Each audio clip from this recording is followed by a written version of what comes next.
What you are listening to is real. The parties involved are not cool. They are actual geeks with a case pending in the court of public opinion. The party's case has been dismissed, and the dispute will be settled here on our podcast. There will be no lawyers. There will be no witness testimony. The judge's decisions are final. Hello, I'm Judge Ivan. I'm Judge Jonathan, and this is Geeks on Trial. Today's case, Rules of the Game Night. Welcome to Geeks on Trial. This is the podcast where we settle petty disputes between actual geeks over movies, video games, board games, and more. If you'd like to submit your own geeky case for a future episode, you can email us at geeksontrial@gmail.com. You can also support our show over at patreon.com/geeksontrial for just a few bucks a month, and you'll gain early access to both our audio and our video episodes before they are released to the general public. Drama, Ivan. Drama, Ivan? Drama in the board game world. Oh, again? I'm sure it's come There's up. drama. It's come up before, and it's coming up again.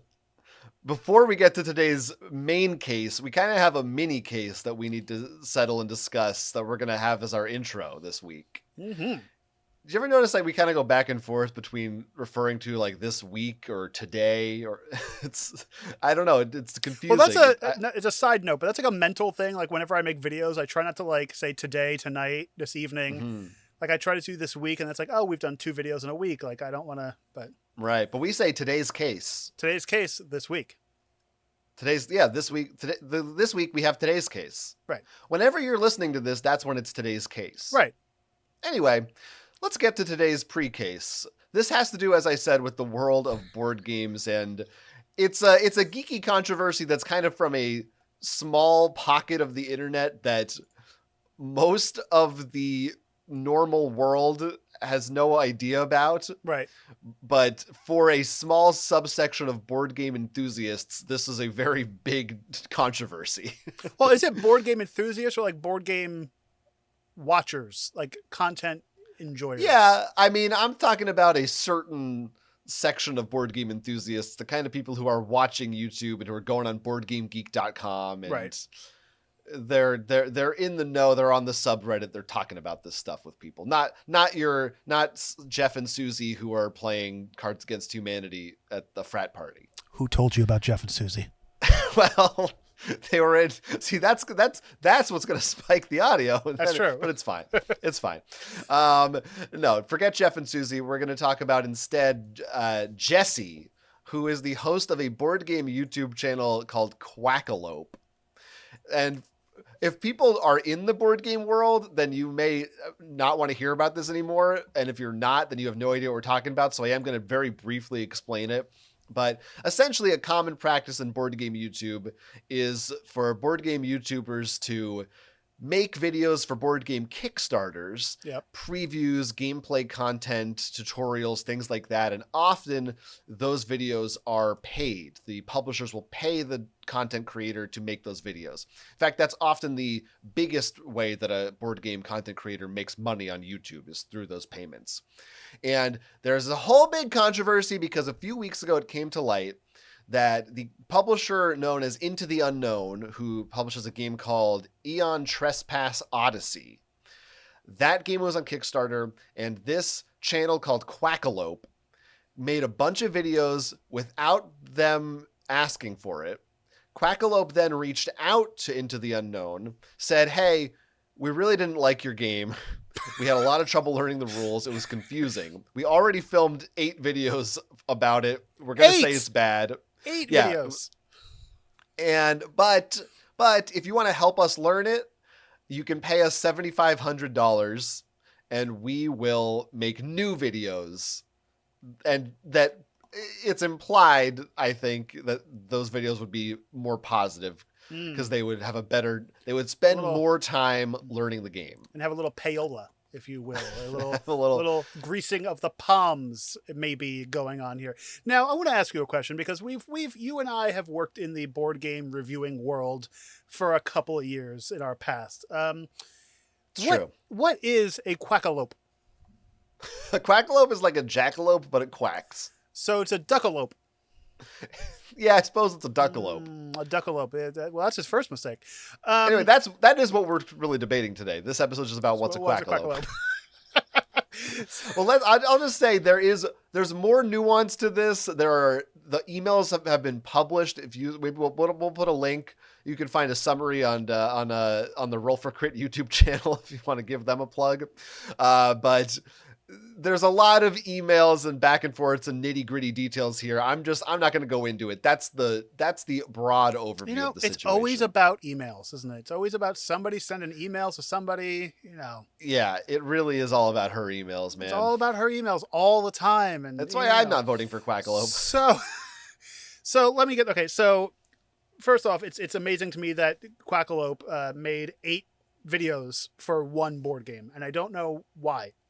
This is a common practice with Quackalope. He kind of had like one video is a gameplay video. He also does a thing where he'll sometimes make, like for this game in particular, he had one video that was just a review of what he liked, and then a whole second video just talking about how bad he thinks it is. Which, okay, in theory, that's good because you're playing the game. He doubles his clicks. You're playing the algorithm because you're getting the people who are like, "Oh, I really love this game. Let me see what I like about it." Well, we're going to start having our of 2 videos, one where we find the defendant guilty and one where they're not guilty. Right. It's like it's do you want to feel happy? Do you not feel happy? We don't want to have our judgment skew you. So you can have your own judgment in either way you want. I couldn't get into Skew You. That was... Skew You? Yeah, one of the tougher schools. Hey, listen, skew you, buddy. Just skew you. Skew you, Quackalope. No, wait. So, I mean, most people in the board game hobby are not fans of Quackalope anymore. He's in hot water right now because people view him as having essentially blackmailed this company. And that's really what it is. He's saying, hey, I didn't like, okay, to have on you to call out a company and be like, listen, I reviewed your game, I played it, I didn't like it, and I mentioned this in my videos, give me money, and I'll make it sound a little bit better. It really reads like, hey, nice game you got here. It'd be a shame if something were to happen to it. He's like, nice game here. Too bad if I... And now Quackalope has, he's responded to this, in my opinion, not very well. But I think you could be more charitable and you could read this and say, look, it's not explicit. He doesn't literally come out and say, I will give your game a good review if you pay me. But he pretty much goes right up to the edge of that. Right. Because why else would he be asking for money? Why, he's never, I'm assuming, never asked any reviewer, any company for money like this before. I think we're supposed to believe that this is normal. Oh, that he asks review.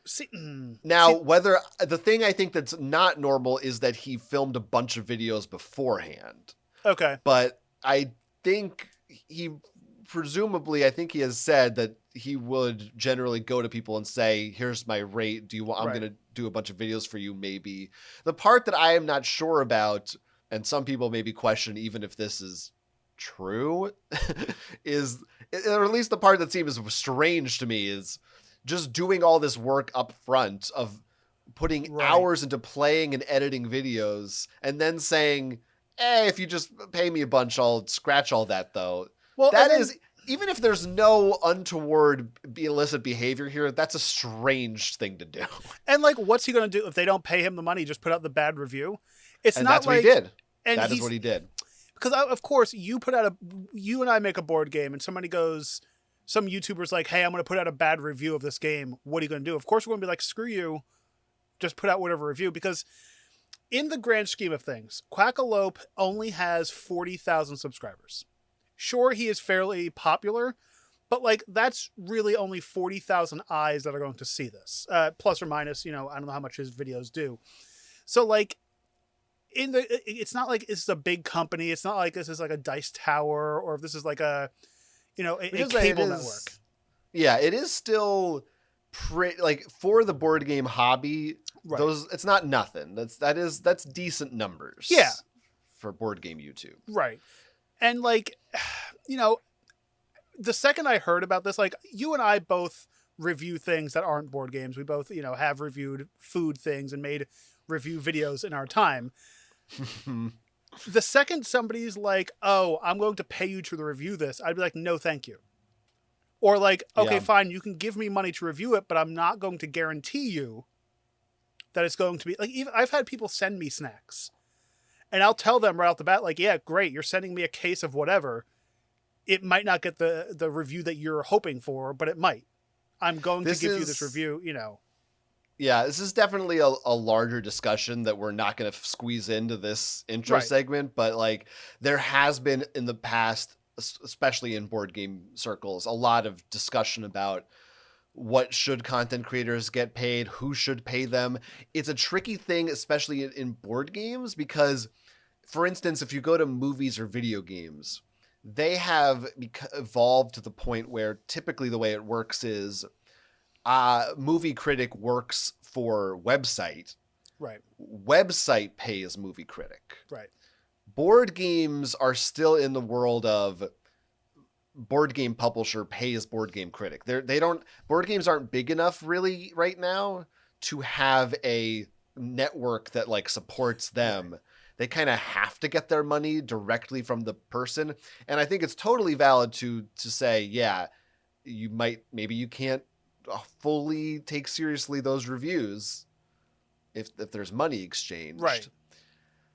I think there's more gray area, but I don't want to get into it right now. And there's no union, like there's no YouTube union, there's no reviewers union, there's no like with movies and stuff, there's like a union. And there's no transparency, there's no parity between like what one person asks to be charged for versus what someone else charges for a video, or the kinds of videos. Like it's very Wild West, relatively speaking, for board games, because that side of the hobby of YouTube content really is pretty new. Like everyone's still just kind of figuring shit out. Well, big board games are still technically new. Big board games. Big board games. Yeah. Now, how did this come to light? Like, who ratted him out? Or did he rat himself out? So Quackalope put out the negative video. The board game publisher called him out. And then once people saw that, they then published the full emails. And then Quackalope responded. So that they put it out there to kind of try to deflect from his negative press. Which, I mean, good for them. Good for them. Because, like, I don't know the game or the license or who they are. But, like, are they a fairly large company? Those games have been pretty successul on Kickstarter. It's a pretty big name. They could shell out the $8,000 or so. They are not. It would be an even worse look if this was like a much smaller company that wasn't successful already. Right. Yeah, I mean, I'm definitely. If we have to give a mini verdict here, for me, from what I'm looking at, Quackalope is definitely guilty. Yeah. Maybe not 100%. There's maybe wiggle room for him to say that it wasn't exactly blackmail, but I also really don't like the way he responded to it, which I thought was not sincere. Well, and that's my thing. Like, the reason why I'm saying guilty as well is because if he wasn't guilty, he wouldn't have made a apology video. He would have just like brushed it under the rug, or like. I mean, I don't know. These days, an apology video is like, that's like a rite of passage at some point. We're going to have ours pretty soon. Oh, yeah. I already filmed ours. Yeah. Well, the thing, his apology video, he didn't apologize. That's the thing. It really was Well, how do you expect it? He was in jail. He was recording in jail. Was a shady looking room. I don't know where it was, but whatever. He was kind of in he was in Israel. We're not going to get into the details, but yeah, there was compared to where he actually films. Yes, it was. The circumstances are a whole other thing to go into, but yeah, I don't love the optics on it are certainly bad, and I don't think he did a good job defending himself. And I think most of the internet agrees. So now, yeah, do you it's a think tricky thing. This will cancel him, or do you think he's getting more views now than he ever has? It's hard to say. It really is hard to say. He said, according to him, he's not going to reach out to publishers anymore. He will only take payment if a publisher asks him to do a video. So the real question is, will publishers continue to do that? They might. Right.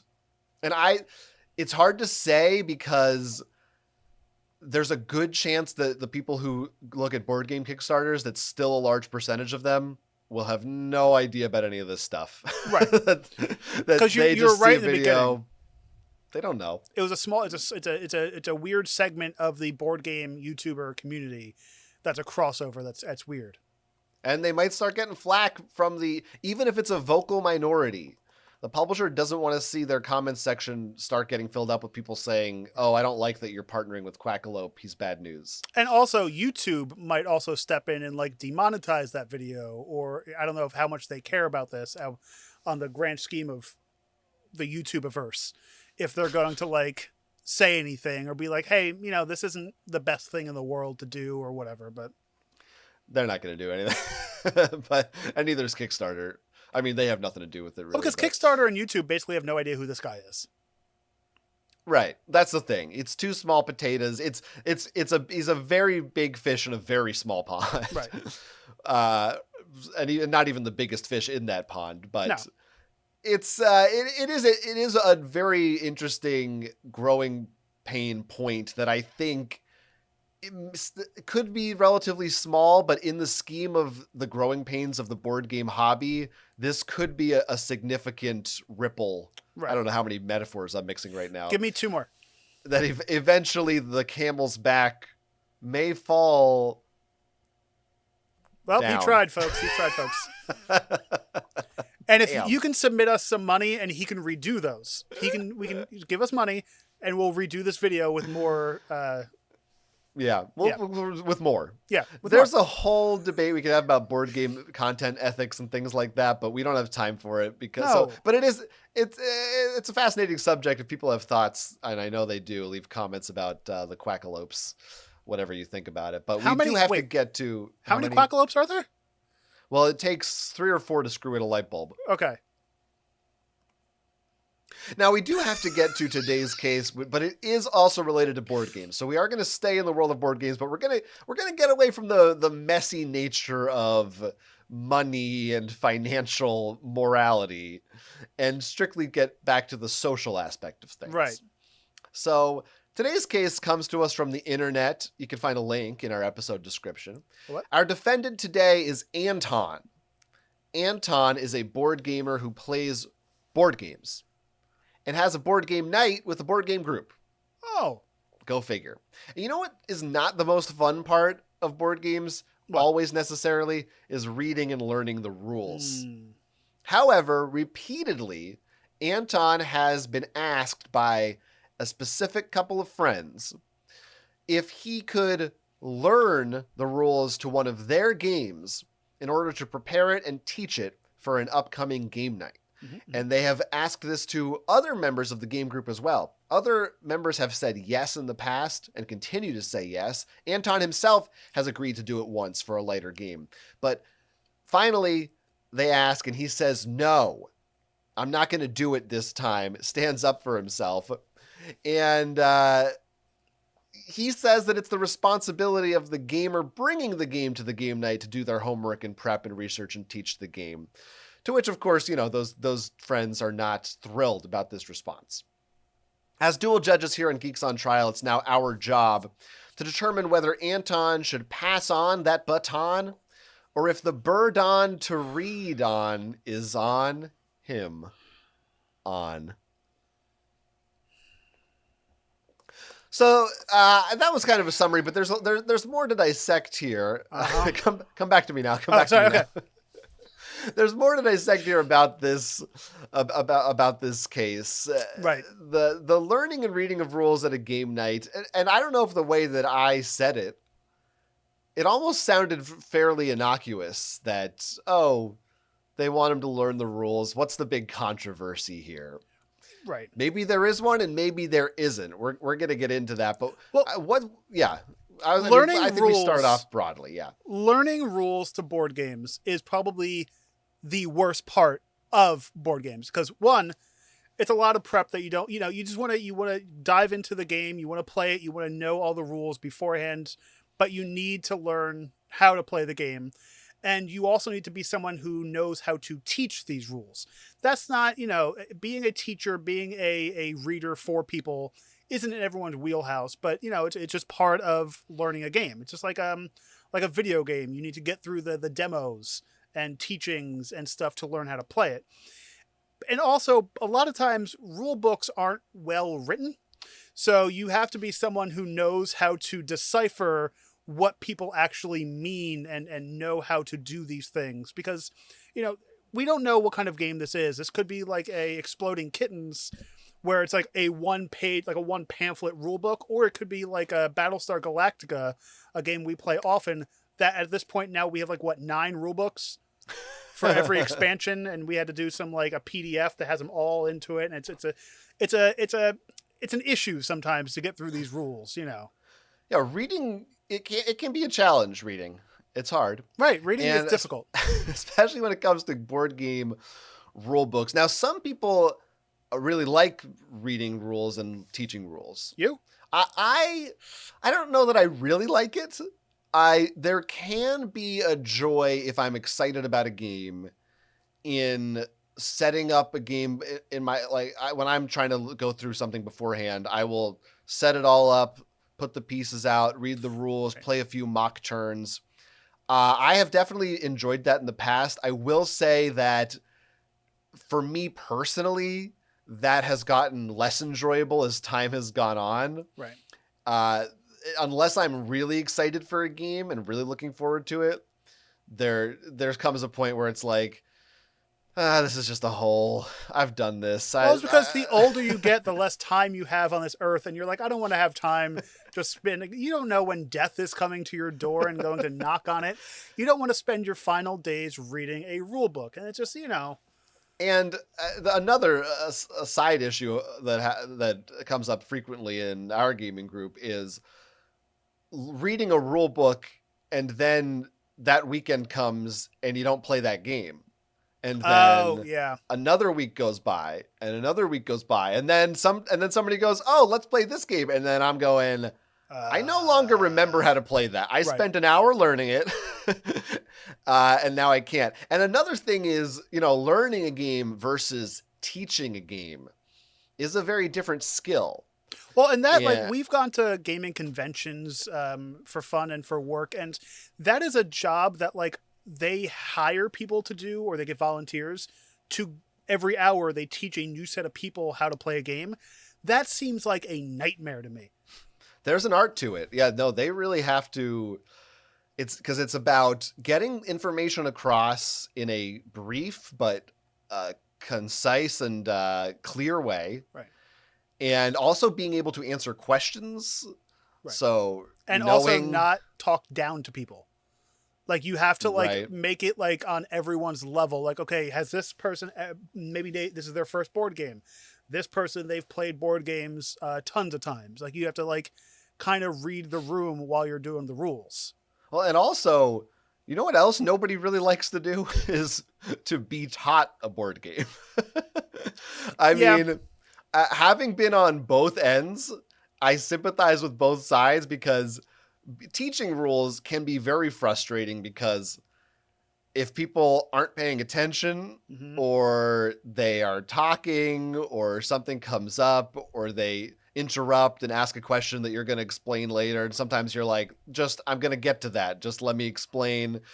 But I can't deny I've also been on the receiving end, and sometimes you're sitting there just going, oh, this isn't going to be fun. Well, that's that's when the ADHD kicks in, and this has happened with when you were reading rules not so long ago.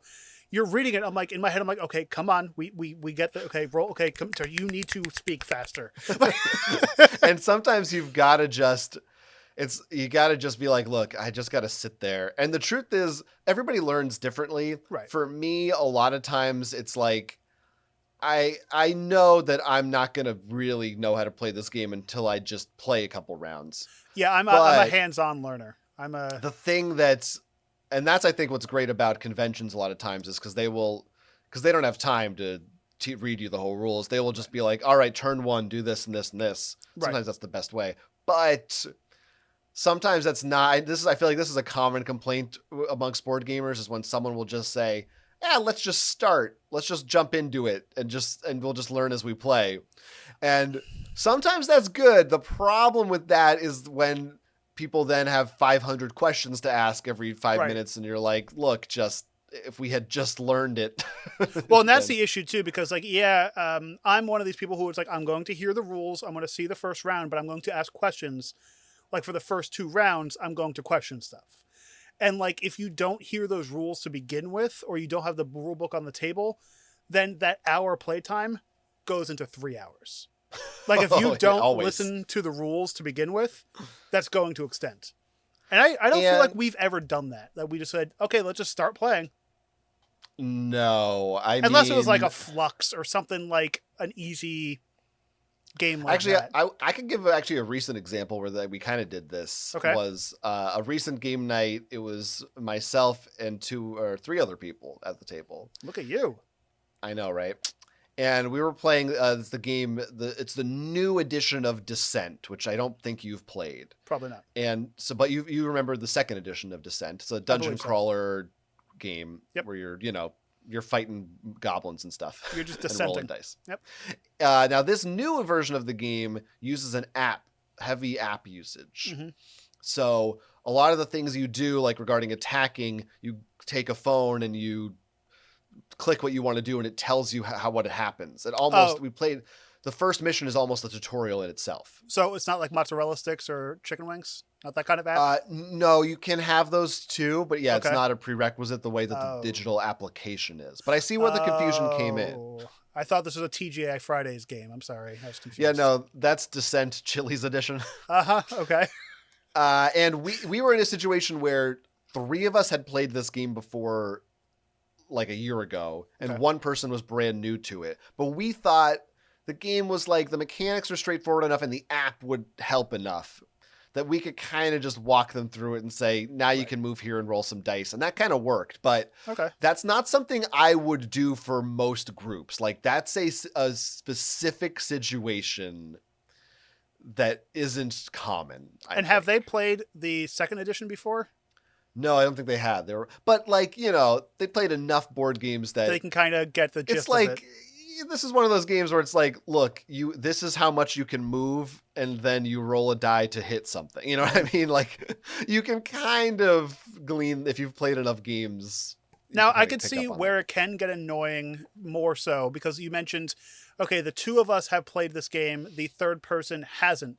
So that means you need to teach these rules again to a new player, while the other 2 are kind of sitting there. Right. And the issue that comes up, which we've had happen, was where the other 2 are distracting the rest of the table because they're just sitting there going, okay, we get it.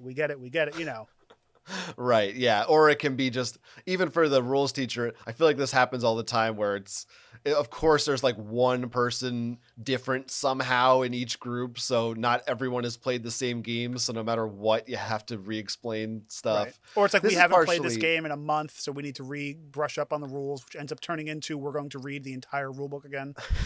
Yeah, this is a side problem too. A side factor here is the having too many games to play, which is another issue we don't have time for. But for a lot of game groups, it's like they bypass this issue by just, we have 4 games we play.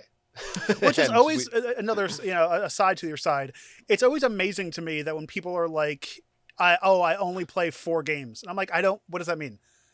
I think now when you say a side to your side, are we talking potato salad or French fries or like a Caesar salad?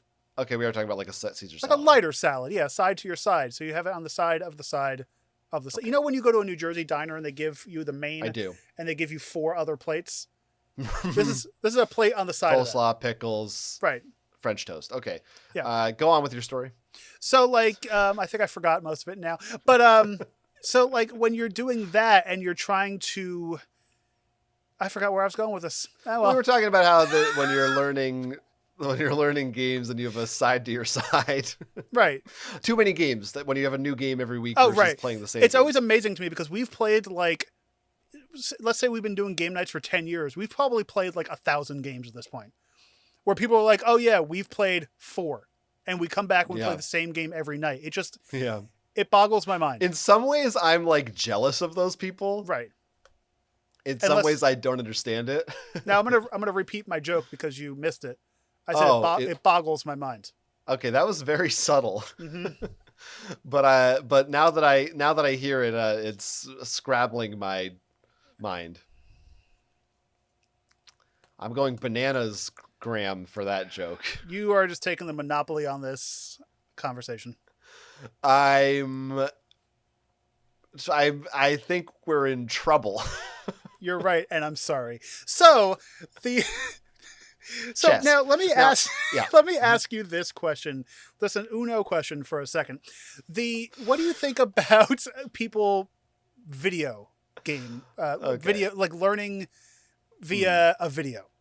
We're getting a little Parcheesi, but I will answer that question. Yeah, that's another way to learn, of course, is watching how to play videos. Right. And that's a way that maybe Anton and his group could try to solve this. Right. I don't know why this hasn't come up.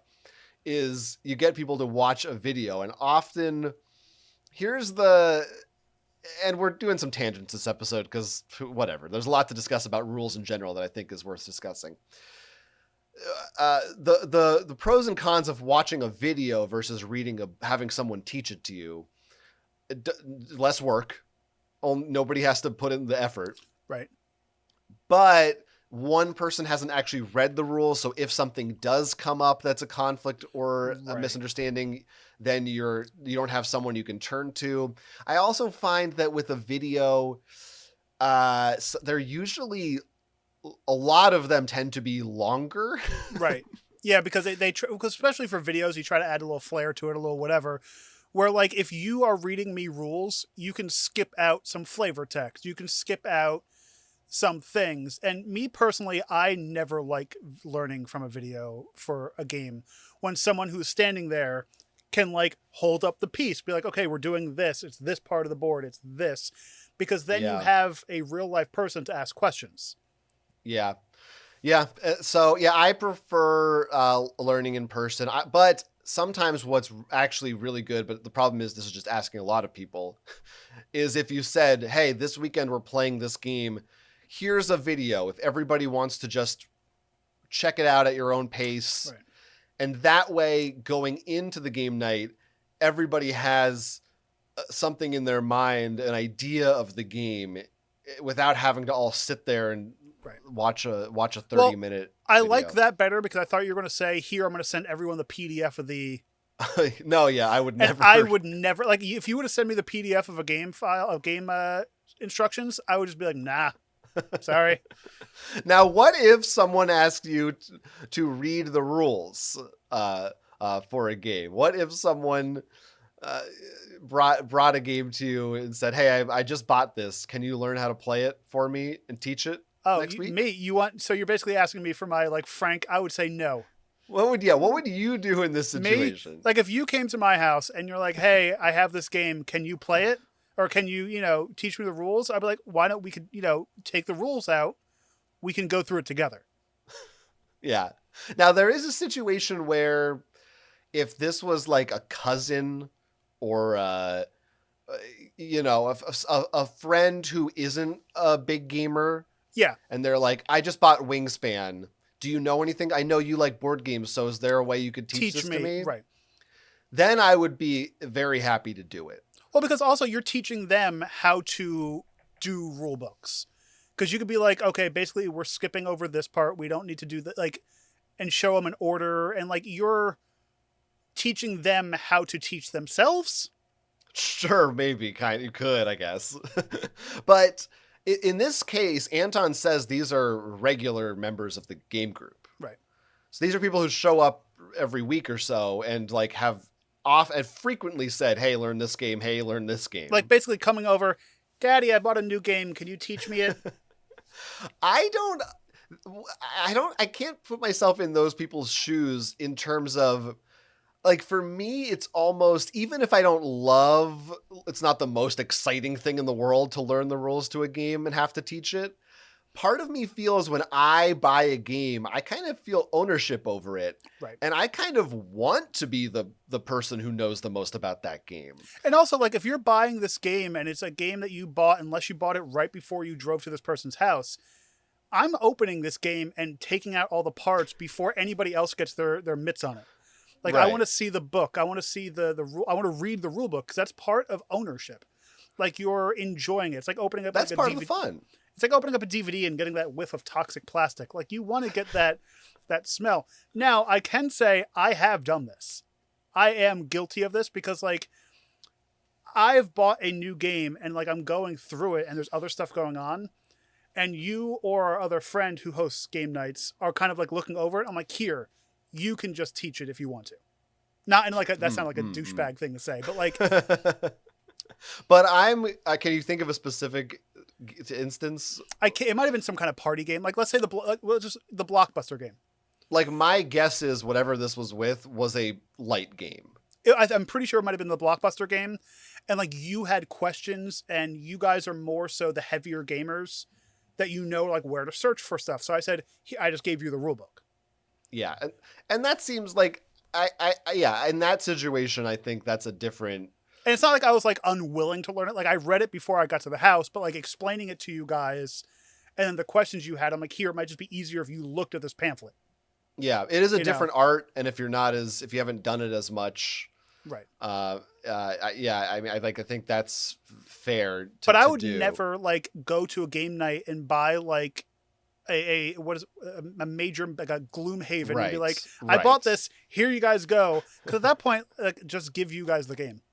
Yes, there is definitely a point where if you're talking about even Wingspan is like, if no one, I use that as an example because most gamers know how to play it already. So I think that's why, like, that's okay.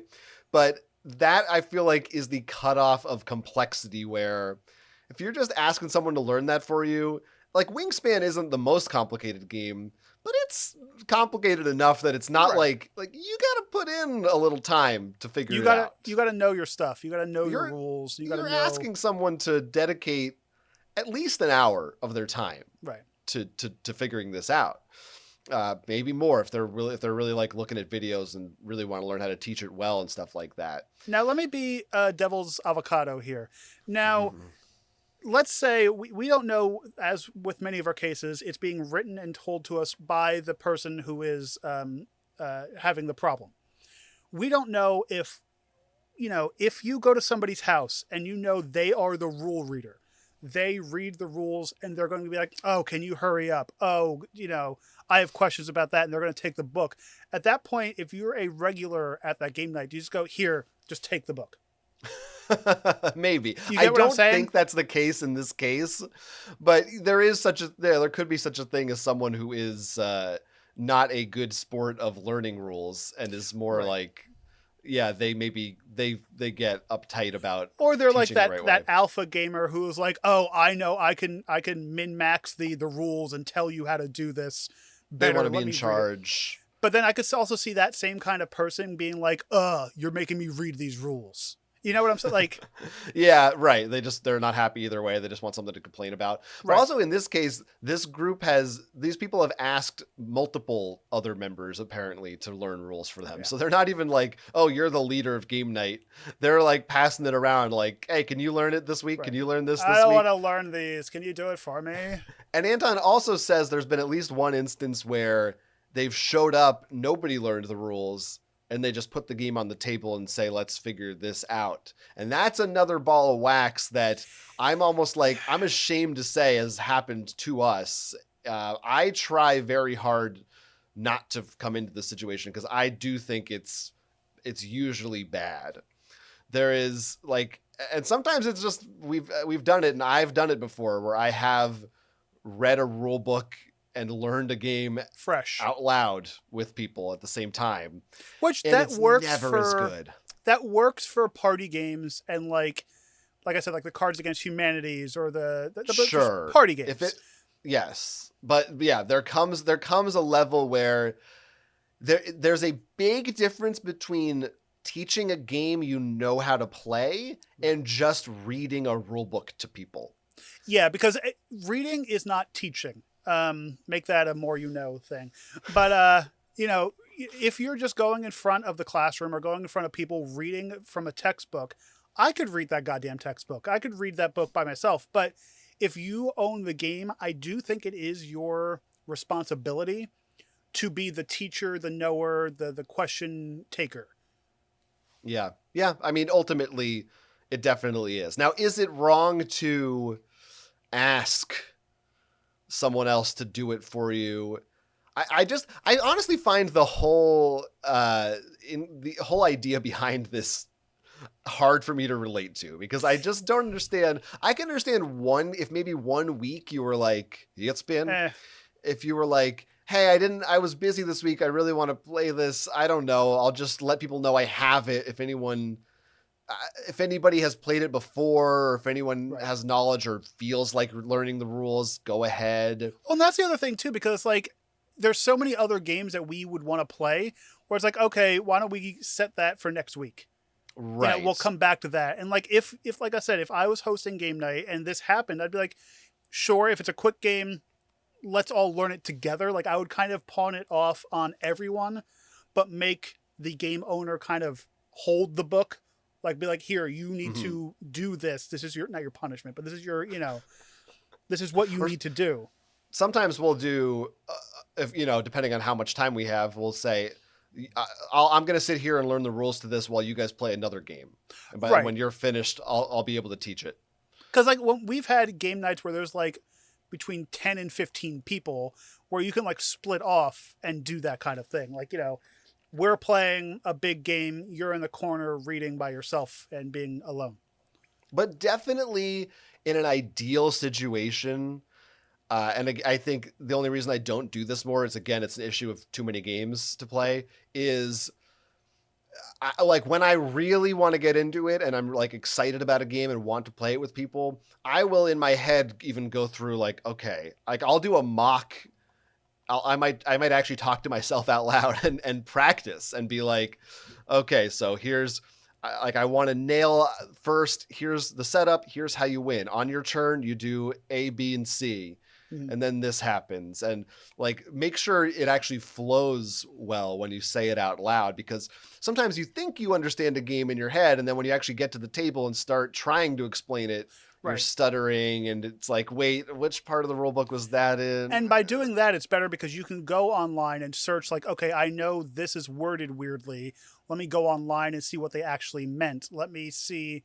Okay, this person, if you know your group too, you can be like, okay, this person's going to ask these questions. Let me have this ready and this ammo, for them. Yeah, rule books it honestly is one of the biggest hurdles of the board game hobby. The fact that unlike a video game or a movie or most other hobbies, really, that are like just casual hang out with your friends hobbies, and I think the reason I see a lot of people who aren't big board gamers who do just play Uno and Cards Against Humanity, that they don't like board games, or they perceive that they don't like them, is because they have this concept of having to sit down for 20 minutes and just listen to, a lecture about how to play. And that's 20 minutes if they're lucky. Right. So it's tough. That's also why, like, I don't buy a lot of board games. One, usually you and our other friends have like the big collection, but two, it's like, that's not my mentality. I'm not the go and try to learn a 40-page rule book kind of guy. Like in video games, like I'm doing new video games or whatever, I need to play along with it. I need to have my brain, and I know that's a downfall on myself, it's ADHD and whatever, but like that's something that like you have to have that type of personality to do. Definitely. It is your fault, but yeah, I don't blame you. 100% my fault. I'm sorry. I'll put out my apology video after this. Well, and now we're really veering off into crazy places, but I do think the rules generally are something this is the thing the board game industry has to solve at some point. And to me, the answer is digital assistance. And in my mind, that answer comes in the form of AR. 110%. And if there's a way to, in the future, everybody has an AR glasses on their head, and there's words come up that say you can move this here and move that there or something like that, That's the solve. I mean, there have been attempts at like apps and digital companions to teach rules, but they've never really taken off. I don't think. Some apps it's harder because like you're not going to pass your phone around. Like it's easier to pass a rule book around, and it depends on where you are. What I really like, and I've seen this at a few conventions, is they have the live tables, where it's like a TV or a projector under the table, and it's like a giant iPad too. Basically, there's another version of this I've seen. Yeah. And they'll move the digital piece and show you like, okay, round 1, this goes here. These cards flip. We do need to figure out how to step away from the text part of it, even though that is weird to say because board gaming is very heavy in the pencil, paper text thing. For some people, they love that. That's part of the fun. Is the same way of like a hobby like woodworking or something. You know what I mean? Like part of the joy for some people is the process of learning it. Which is great, but the bigger these games get, and that's going to happen, like the more the community, the more the hobby gets bored of something, the bigger and harder the games are going to get, the bigger and longer these books are going to be. Yeah. Yep. Yeah. Well, we don't live in the world where rules have been, retroactively solved yet. Right. I don't know if retroactively needed to be said there, but do you think the rules are meant to be broken? I do think that if you're at Outback, there are no rules. Huh. It's just right. I want a bloomin' onion. Me too. Let's go get one. Let's wrap this case up. Let's go. Come on. Yeah, we do need to decide. I think this is one of, to me, the more obvious case outcomes. There was a lot of stuff to discuss in between the cracks of it, but I think the final verdicts here are pretty obvious to me. It's absolutely not Anton's job to learn these rules. Would it be nice of him to learn the rules once in a while to help out? Of course, but it's not his game. He didn't buy it. It's well within his right to say no. So not guilty. Now, did we talk about is what Anton? Anton. Is Anton hosting these game nights? Like, are these at his house apartment? That's the impression that I got. Yeah. So he is already opening himself up to hosting this, which is like a whole ball of stress to begin with.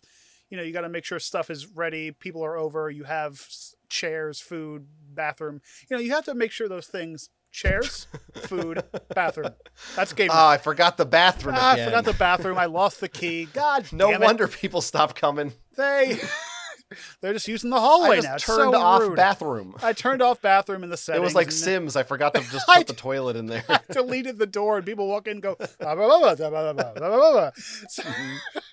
so like, yeah, I definitely think, so what did you say? Not guilty? Yeah, I was not guilty. Yeah. He's 100% not guilty because like, okay, just don't play the game. Like if you're going to come over, be prepared. Be prepared, baby. Always be prepared. As Scar says, be prepared. Now we need to decide on a sentencing punishment for the other members of the game group who are pressuring Anton in this way. I think they need to. I think they're going to be learning the rules of Twilight Imperium. They have to like read the entirety of the Dungeons and Dragons manual and be quizzed on it, and like the original, like the old school one. Yes. Yeah. Maybe just every edition. They need to learn the ins and outs of every edition. They need to make a gameplay rules video for all the games that they own. I'm just piling everything on these suckers. And read the phone book while they're doing it out loud. Do people still have phone books? I might be dating myself a little bit. I think in China they have them. That's what I've heard. Now I was going to make a punishment where they have to host. You usually come up with better punishments than I do, so go ahead. Where they have to host a game night, but I feel like they would just be like, okay, fine, you can come over, but you're reading the rules of my house. So like, I feel like that would be a backfire. But I agree with your punishment that they're the designated. From now on, they're the rules teachers. Every game. But that can bite you. Though, maybe they're not good at it. What? They could be illiterate. Well, they'll learn. They have to get good at it. They have to get good. Get good. Get good. All right. Well, that's our verdicts, but people at home, whether they be listeners or viewers, podcasts or on YouTube, may have their own opinions on this one, or maybe they have an experience they can share relating to the rules of the game night. You can submit those to us at our email address, which is geeksontrial@gmail.com. You can also go there to submit your own case that has to do with board games, video games, movies, music, theme parks, coin collecting, stamp collecting, serial killing, any geeky hobby that you have. I didn't sign off on a few of those, but okay. Okay, not coin collecting. Thank you. But the rest are fine. Yes. And you can also submit a form for that in our episode description. You'll find a convenient link. And hey, listen, instead of collecting those coins, you should send them our way via our Patreon. That's patreon.com/geeksontrial. If there's a few bucks a month, you can get early episodes and really help the show out. And if you don't want to give us your coin collection, because, I get it, you worked hard for dem coins, just give us a 5-star review or a thumbs up on wherever you view or listen to the content that we are spewing out of our mouth holes. Just take 25 seconds to put a review in. Maybe make us happy. It doesn't even have to be a good review, but it has to be 5 stars. If you don't want to write anything, just don't. 5 stars is enough. Right. Yeah. And yeah, because if you support our Patreon, the more people we get, the more stuff we can do over there. That'll be fun if you're interested in more content. So. Oh yeah, we have ideas for extra content, and don't you want to see these beautiful faces? We're chock friggin' full of them. But if we can't make this content right now for free, but where can people view more of you, Jonathan? Well, I don't know if I like the way you phrased it, but if you want to find more of me, you can go to @Quentz on Twitter, where I will be tweeting a lot of stupid things, and you can follow my daily thoughts over there.